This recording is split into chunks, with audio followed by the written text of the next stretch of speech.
Les tremblements de terre sont l'un des phénomènes naturels les plus destructeurs et les plus imprévisibles. Sans crier gare, le sol se déchire, se dérobe et se tord, menaçant de tout engloutir.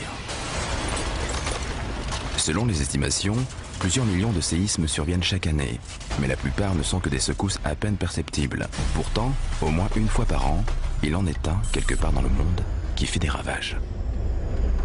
La plupart des séismes naissent des mouvements de morceaux d'écorce terrestre qu'on appelle plaques tectoniques. Une immense pression s'accumule tandis que les plaques se pressent les unes contre les autres. Quand elles se frottent latéralement, on assiste à la formation d'un décrochement. Quand elles se percutent frontalement et que l'une d'elles se glisse sous l'autre, c'est ce qu'on appelle une subduction. Dans les deux cas, la croûte terrestre se fend et craque, libérant une bouffée gigantesque de force sismique. La quantité d'énergie émise par un séisme est sa magnitude. Plus la magnitude est grande, plus il y a d'énergie. Un tremblement de terre d'une magnitude supérieure ou égale à 8 équivaut à 1 milliard de tonnes de TNT ou 67 000 fois la bombe d'Hiroshima.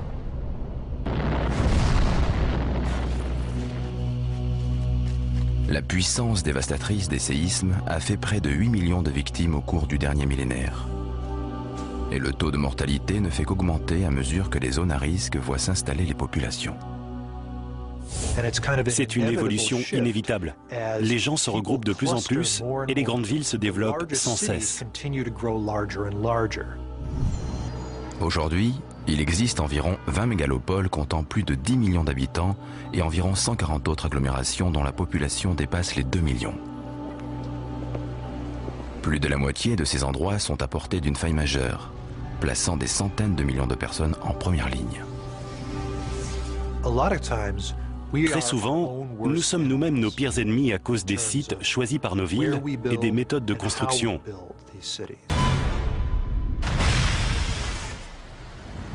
Aucun rivage de la planète n'est véritablement à l'abri des tsunamis. Ils sont générés par de gigantesques déplacements d'eau, provoqués par les plus puissantes forces naturelles de la Terre. Tremblements de terre, glissements de terrain, éruptions volcaniques. Tant qu'il y aura sur Terre des séismes et des glissements de terrain, ces divers phénomènes qui engendrent les tsunamis, des vagues déferlantes se produiront. Ce n'est qu'une question de temps. Les tsunamis diffèrent totalement des vagues ordinaires qui balaient constamment les océans du globe. Ils se déplacent à plus de 800 km/h, leur étendue pouvant atteindre plusieurs milliers de kilomètres carrés.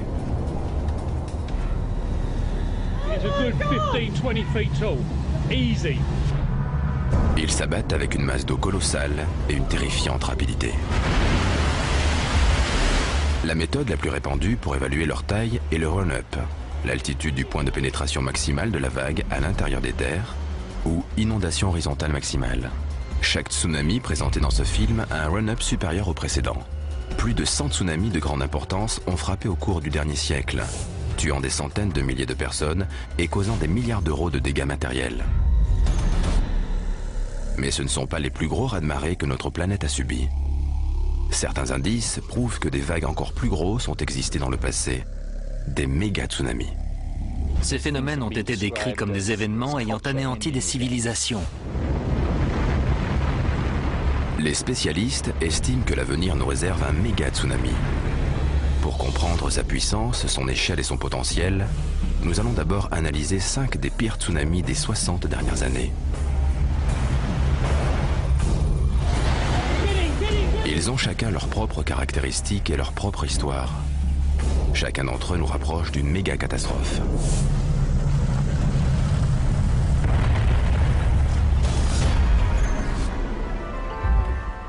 Hawaï est un paradis tropical qui attire des millions de touristes. Mais cette île du Pacifique a sa part d'ombre. Elle est la proie de plus de tsunamis que n'importe quel autre endroit de la planète.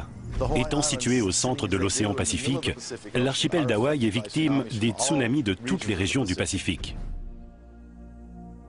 L'anneau de feu est une zone de fracture entourant la plaque de l'océan Pacifique. C'est ici que se produisent 90% des séismes qui sont la cause la plus courante des tsunamis.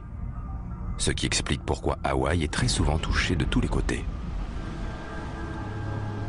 Des tsunamis destructeurs se sont abattus ici en 1837, 1868, 1923, 1946, 52, 57, 60 et 64. Ce qui fait d'Hawaï la capitale officieuse des tsunamis du Pacifique. 2h28, 1er avril 1946. Un séisme de magnitude 8,1 ébranle les îles Aléoutiennes au large de la côte de l'Alaska. Une immense étendue du fond de l'océan se soulève, déplaçant l'intégralité de la colonne d'eau qui la surplombe. Une colossale décharge d'énergie propulse un mur d'eau, un tsunami, vers l'archipel d'Hawaï à près de 800 km/h.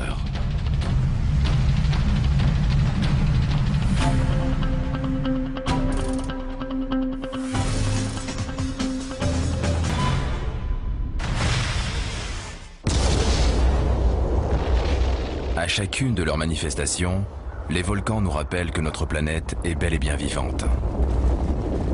Leur puissance destructrice est née il y a 4 milliards d'années et c'est une force qui impose le respect. Les volcans combinent la beauté et l'horreur, avec le pouvoir de détruire, mais aussi de créer.